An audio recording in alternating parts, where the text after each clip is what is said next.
This is the NCAA Division III Marshall, Texas Regional in Marshall, Texas. We're here with Linfield University.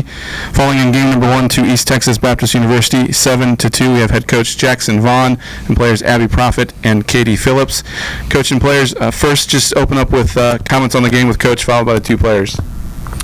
Obviously not the result we wanted, but obviously a lot of credit goes to ETBU. I thought they played pretty well, and thought Reed pitched fairly well, particularly in the second part of the game. But, you know, it was a 9 hits to 9 hits game when you look at the scoreboard, and we certainly had a couple opportunities. Abby has a ball that's going to be a 3-run home run that goes off the wall that was going to, you know, change, I think, the complexion of the game a little bit. And early on we have a ball that we still think is caught at the wall that was ruled a non-catch that gives them a couple runs. And, you know, it's a game of softball a little bit. I was proud of how our kids competed. It's been, you know, tough we haven't played in 2.5 weeks since our conference tournament got done, and you're always wondering how fast you'll adjust back to game speed. And then our kids adjusting the heat. We left Oregon, it was 48 degrees, 50 degrees, and now we're in with the turf probably 100-degree heat. And I think that's the toughest on the pitchers with their grip. It can't mimic that heat, and so not that was the whole reason I don't think Tay had her best stuff today, but I think certainly affected her. And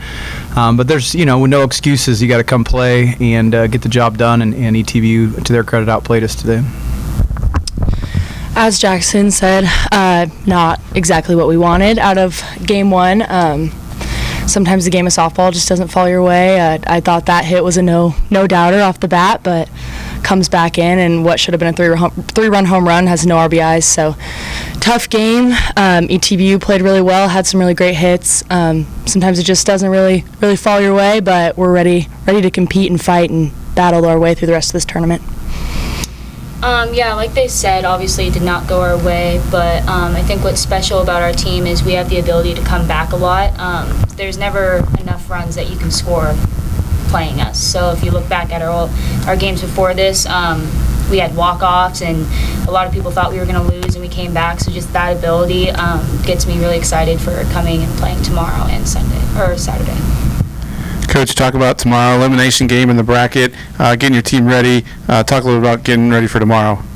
I think first thing is just get some rest and get out of the heat and get hydrated, and you know, now you're playing double headers a day, so it's not a single game in the heat, it's a double header in the heat. So I think the kids, more than anything, we got to kind of mentally prepare to play tomorrow, and just take it one game at a time. I think you look ahead now, and you know you got to win 4 games to get out of the regional. That seems like a daunting task, and so you can't really think of it that way. We just got to go play a game tomorrow and win that game, and then go play another one and play it pitch by pitch, inning by inning. You can throw out all the catchphrases you want, but they're all applicable. And hopefully we can do that and just come out and get our rhythm. Like I said, hopefully the more we play, for us, we haven't played in 2.5 weeks. You hope we'll keep kind of adjusting back into kind of, I think, where we our level of play and build to you know, make a little run, hopefully. All right, thanks for talking to us here at the NCAA Division III Marshall, Texas Regional Tournament.